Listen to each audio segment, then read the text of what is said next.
একইভাবে আরেকটি অঙ্ক দেখে নেব। এই অঙ্কটাতে কি বলেছে দেখো, একটি সংখ্যা প্রথমে 10% বেড়েছে, তারপর আবার 20% বাড়লে সংখ্যাটি মোটের উপর কত বেড়েছে। অপশানগুলো দেওয়া রয়েছে। এটাও একই রকম।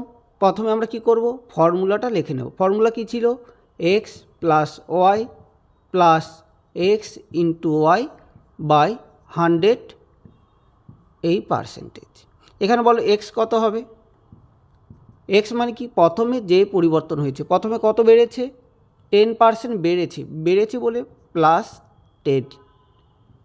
ওয়াই মানে কি, দ্বিতীয়বার যে পরিবর্তন হয়েছে, দ্বিতীয়বার কত বেড়েছে বলো, 20% বেড়েছে, এটাও বেড়েছে, তাই এটাও প্লাস 20। এবার জাস্ট এই ভ্যালুগুলো এখানে পুট করে দেব। দেখো এক্সের জায়গায় আমি কত বসাবো, প্লাস 10। ওয়াইয়ের জায়গায় কত বসাবো, 20 বাই 100, টোটাল এই পার্সেন্টেজ।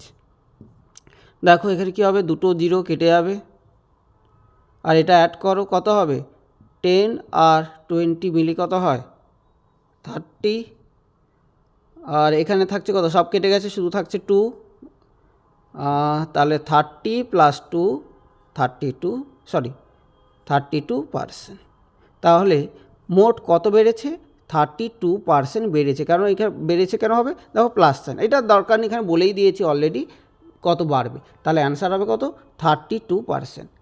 Option C 32%।